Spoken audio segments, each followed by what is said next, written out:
Bueno, ¿hasta qué punto nos hacen daño? E incluso ciertos polvos o gases también que podrían eventualmente estén agujereando nuestro estómago.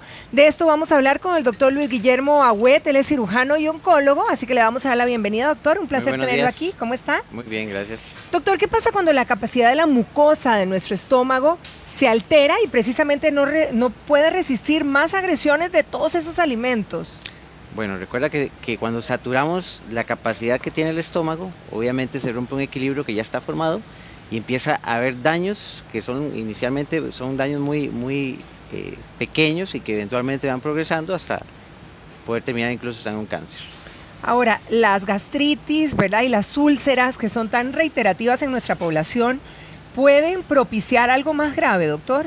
Claro, esa inflamación crónica que se perpetúa con el tiempo, eventualmente puede haber un cambio en la célula y puede mutar y terminar en una displasia, el cual es el antecesor de un cáncer gástrico. O sea, si yo no me cuido una gastritis y luego no me cuido una úlcera, puedo terminar en cáncer. Correcto. Obviamente hay factores que van sumando, ¿verdad? Ajá. No el hecho de tener una gastritis o tener una úlcera por sí Va sola a ser el resultado, va a ser el resultado cáncer. final un cáncer, pero hay un porcentaje de pacientes que tienen factores de riesgo ya, tienen una predisposición genética y tienen otros factores que van sumando que pueden terminar en un cáncer. Bien, para no llegar a ese punto y para estar nosotros totalmente claros, ¿cuáles son los síntomas, doctor, que podrían alarmarnos? Bueno, realmente es la famosa gastritis o el síndrome dispéptico que conoce la gente, que algunas veces se le llama colitis, Sí. que es ese ardor en la boca del estómago, esa distensión abdominal después de comida, la saciedad temprana, eso significa que comemos pequeñas cantidades y nos sentimos muy llenos, o simplemente un reflujo crónico, o ya en el caso un poco más avanzado, la pérdida de peso inexplicable. Esos pueden ser los... y ahora vamos a hacer después de haber repasado ya los síntomas, ¿verdad? Lo que pasa es que todos los síntomas que mencionó, me quedo pensando, son parte de la gastritis también. Correcto, y son muy inespecíficos. Exacto, entonces, entonces vamos a ver después qué pudiéramos hacer si esa es nuestra situación. Pero por lo pronto vamos a conocer también cuáles son los verdaderos enemigos, ¿verdad? De los que llamamos el día de hoy, los que agujerean literalmente nuestro estómago, doctor. Correcto. ¿Qué tal si hablamos de los embutidos, por ejemplo? Bueno, los embutidos, recordemos que es muy importante la preparación de cada embutido, ¿verdad? Hay embutidos de cierta calidad, obviamente embutidos que tienen cierta preparación. Básicamente el problema de los embutidos es la concentración tan alta que tiene de grasas. Aparte de eso, los preservantes, hay unos preservantes que son muy ácidos, entonces le aumentan acidez al estómago, que ya de por sí es el medio que tiene es ácido, y obviamente le suma un poco más de acidez, el cual va a ir a lesionar la mucosa. Híjole, los embutidos es un alimento que consumimos casi que a diario. Correcto. ¿Alguna recomendación al mínimo o si verdaderamente ya tenemos una gastritis hay que eliminarlos del todo, doctor? Realmente la alimentación tiene que ser balanceada, ¿verdad? No podemos decir que tenemos que eliminarlos del todo, pero sí obviamente con moderación. Okay. Si hay una gastritis o si hay una úlcera, obviamente hay que evitar esas comidas durante ese periodo, ¿verdad? Pero sí hay que evitarlos lo más que se pueda. Otro de los alimentos que la verdad me declaro fascinada por ella es la sal, doctor, porque qué rico sabor de la sal. ¿La sal podría ser otro enemigo en exceso también? La dieta alta en sal, por sí solo la sal es un alimento que requerimos para la dieta diaria, ¿verdad? Sal trae electrolitos y bueno, la de nuestro país viene ayudada, que son cosas que nosotros necesitamos a diario, pero la sal en exceso, por supuesto que sí es perjudicial, ¿verdad? Ok, ¿y qué pasa con el glutamato de sodio? Es básicamente lo mismo que hablábamos de los preservantes. Ajá. Acidifica más el medio ácido del estómago y puede producir más daño. ¿Qué pasa con los encurtidos, doctor? Porque uno diría, bueno, no, aquí estoy comiendo vegetales, ¿verdad? Es decir, ahí tengo zanahoria, tengo coliflor, tengo un chilito jalapeño, no pasa nada.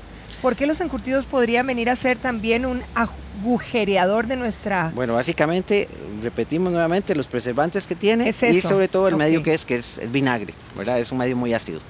Ese es el problema. Exactamente. Ok, ¿y qué pasa con el alcohol? Que también... Bueno, el alcohol... ¿verdad? El alcohol en sus diferentes formas, sí, que también viene a ser un agujereador. Por supuesto, el alcohol, básicamente el etanol, que es lo que tiene, es completamente dañino, no solamente para la mucosa gástrica, sino que para todo el cuerpo, ¿verdad? Si vemos aquí en el gráfico, obviamente cuando pasamos, a la hora que ingerimos, Eso pasa por el esófago, irrita todo el esófago, llega al estómago y eso pues el alcohol por sí solo es corrosivo, ¿verdad? Es irritante, entonces empeora todavía más la irritación. Todos estos alimentos que hemos visto aquí en esta mesa, digamos que los declaramos hoy enemigos para en esta situación que estamos hablando hoy del estómago. ¿Eso es precisamente lo que hacen, doctor? Recordemos que la función del estómago básicamente es un reservorio. La comida llega aquí al estómago y pasa de pedazos grandes a pedazos más pequeños para que puedan vaciarse al intestino. La función básicamente del ácido es permitir ese proceso, ¿verdad? Que los pedazos grandes de comida pasen a pedazos pequeños. Entonces, si acidifica más eso, se daña más esto mientras el alimento está en el estómago. ¿Y cómo se hace? ¿Por qué se forma un cáncer ahí, doctor, en el estómago? Básicamente por irritación de las paredes, ¿verdad? Como te ¿A digo, eso se debe? Hay múltiples factores, ¿verdad? Pero obviamente el daño empieza en la mucosa, donde hay una célula que por alguna razón se inflama, empieza a cambiar su morfología, su forma, se empieza a tener una división celular no controlada y eventualmente forma un cáncer. A pesar de los índices tan altos de cáncer en el estómago, creo que todavía nosotros no nos hacemos, ¿verdad?, un chequeo preventivo. Correcto. Todavía nos cuesta, ¿verdad, doctor? ¿A qué edad hay que hacérselo y cuál es el examen que hay que hacerse? Bueno, lo recomendado es hacer una gastroscopía. Para esto se habla que a partir de los 40 años, sin embargo, en el momento que haya síntomas, hay que consultar. La gastroscopía no es... no hay que encasillar lo que tiene que ser a esta edad exactamente. Si yo tengo síntomas a los 20 años... De una vez, una gastro, por supuesto. ¿Y en qué momento me hago una colonoscopía? ¿Me debo hacer las dos o no necesariamente? Bueno, primero la gastroscopía para ver, porque obviamente el colon también da síntomas muy similares. Si vemos aquí en el gráfico, vemos la gran relación que tienen todas las estructuras, ¿verdad? El hígado, sí, aquí atrás está el páncreas, aquí está el estómago, el intestino delgado que viene por acá, el colon. O sea, es una cajita tan pequeña con un montón de estructuras y órganos que realmente confunden mucho los síntomas.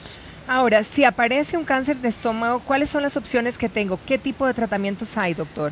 Bueno, eso depende. Depende ¿del tipo? Depende del tipo, porque también hay diferentes tipos de cáncer. Hay unos que se tratan únicamente con quimioterapia, hay otros, que esos son básicamente los linfomas, hay otros que se llaman los adenocarcinomas, que son los más frecuentes, que depende de la profundidad o el tamaño del cáncer. Básicamente es la profundidad que tienen las diferentes capas del estómago. Algunos se pueden hacer por una resección pequeña, o sea, se hace una resección endoscópica, como una gastroscopía, con unos instrumentos especiales, y se reseca. Obviamente tenemos que tener certeza de que eso es un cáncer temprano, ¿verdad? Estamos hablando de un cáncer temprano. Y en cáncer gástrico avanzado ya son las gastrectomías, que son resecciones parciales del estómago, que generalmente van 60, 70, 80%, depende de la localización que estén, o gastrectomías totales, que es quitar todo el estómago. Gastrectomía es la cirugía ya para quitar ese cáncer, pero eso se hace cuando el cáncer está más avanzado. Cuando es un cáncer avanzado. Diferenciamos un estadio clínico avanzado, que es una enfermedad metastásica, que tiene ganglios regionales.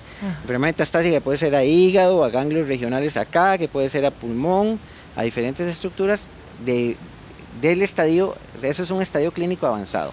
El cáncer avanzado es aquel que sobrepasa la muscular de la mucosa, que son 4 capas que tiene el estómago. Cuando sobrepasa la primera capa, entonces ya hablamos de un cáncer avanzado. Y ahí es donde operamos entonces, donde ocupamos una cirugía. Correcto. ¿La vida del paciente después de la cirugía, doctor? Bueno, eso es muy importante. Realmente los pacientes siempre preguntan, ¿y cómo voy a vivir sin estómago? El estómago es un órgano muy importante, pero no vital. ¿Ok? Entonces, como les decía, la función del estómago es almacenar la comida, permitir una fase de predigerir, ¿ok?